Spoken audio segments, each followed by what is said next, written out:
Hello guys. आज हम लोग करने वाले हैं स्टोरी द फ्लाई, जो लिखी गई है बाय कैथराइन मैन्सफील्ड। ये स्टोरी पब्लिश हुई थी 1922 में और इसका पॉइंट ऑफ व्यू है थर्ड पर्सन। इस स्टोरी में दो मेन कैरेक्टर हैं, जिनमें से एक का नाम है द बॉस और दूसरे का नाम है द वुडी फील्ड। और ये जो दो कैरेक्टर हैं ये स्टोरी के मेन कैरेक्टर हैं।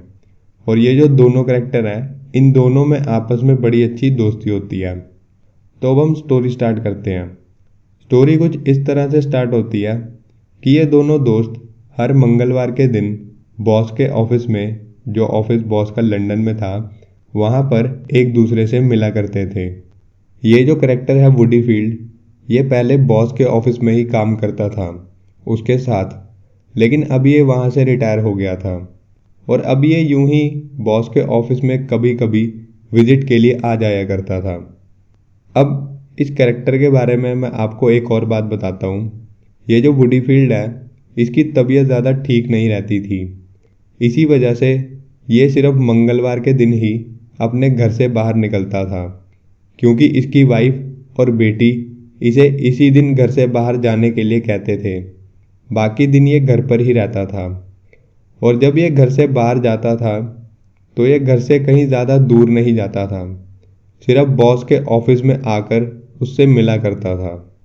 और अब जब ये अपनी रिटायरमेंट के कुछ दिन बाद बॉस के ऑफिस में गया तो इसने देखा कि वहाँ पर काफ़ी कुछ बदल चुका है।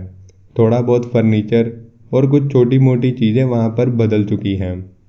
ये बॉस के ऑफिस में जब गया तो ये वहाँ पर बॉस से मिला और इसने बॉस से कहा कि तुम तो अभी भी पहले की तरह एकदम स्ट्रांग और एनर्जेटिक हो।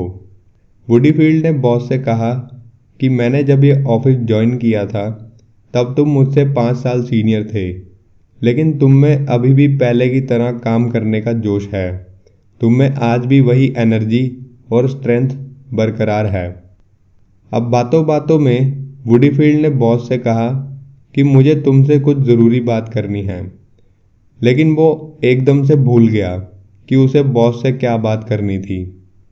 दरअसल वुडी फील्ड अचानक से कुछ नहीं भूला था, उसे आदत थी, वो अक्सर बातें भूल जाया करता था।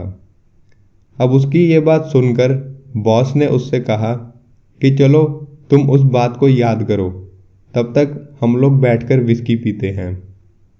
अभी इन दोनों ने विस्की पीना शुरू किया ही था कि उसी वक्त वुडी फील्ड को अपनी भूली हुई बात याद आ गई। उसने बॉस को बताया कि मेरी बेटी अभी अभी बेल्जियम गई थी और उसने वहाँ मेरे बेटे रैगी की कब्र देखी।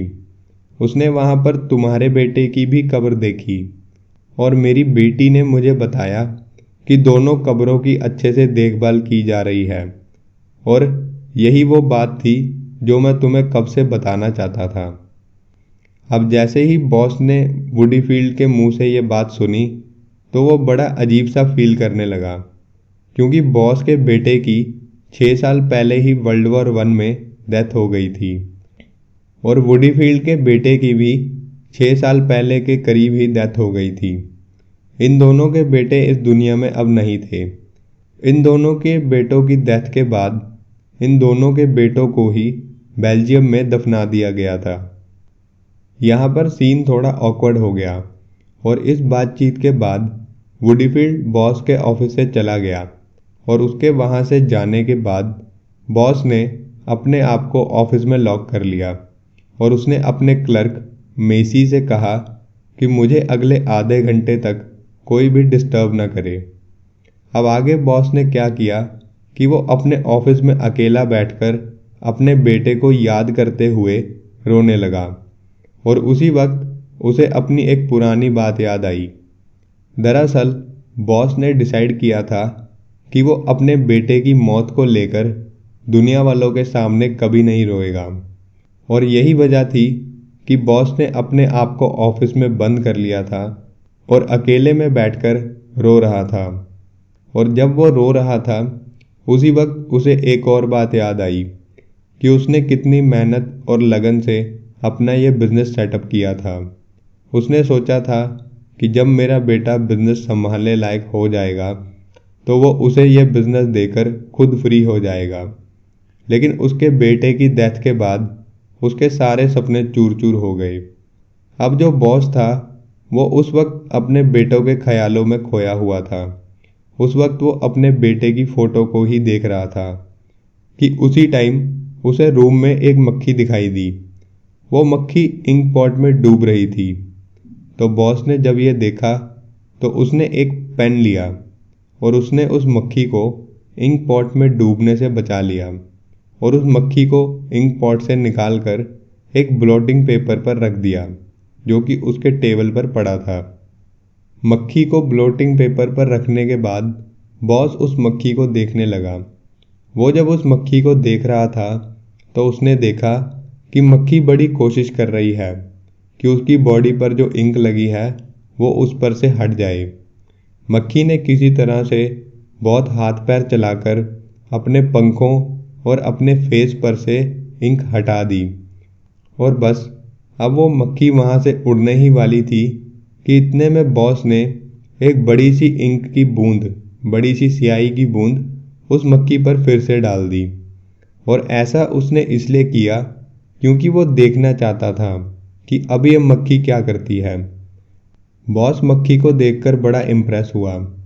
मक्खी ने फिर से अपने ऊपर गिरी हुई इंक को पेपर पर चलते चलते जैसे तैसे अपनी बॉडी से हटा दिया और ये देखते हुए बॉस ने उस मक्खी पर फिर से कुछ इंक डाल दी और इस बार मक्खी जब अपने ऊपर गिरी हुई इंक को साफ कर रही थी उसी दौरान उसकी डेथ हो गई। उसने एकदम से हिलना डुलना बंद कर दिया और वो एक जगह पर ही रुक गई। अब बॉस ने जब ये देखा कि मक्खी बिल्कुल भी हिल डुल नहीं रही है, उसने अपना दम तोड़ दिया है, तो उसने उस ब्लोटिंग पेपर में ही मक्खी को रैप किया और उस ब्लोटिंग पेपर को अपने डस्टबिन में फेंक दिया। अब इस सीन के बाद क्या हुआ कि बॉस ने अपने क्लर्क को अंदर बुलाया और उसने अपने क्लर्क से कहा कि मेरे लिए एक नवा ब्लोटिंग पेपर लेकर आओ। अब जैसे ही उसके ऑफिस से उसका क्लर्क बाहर गया, उसने अपनी जेब से रुमाल निकाला और अपने रुमाल से अपना मुंह पोंछा और मुंह पोंछने के बाद वो एकदम से सब कुछ भूल गया कि वो यहाँ बैठा किस बारे में सोच रहा था या क्या कर रहा था।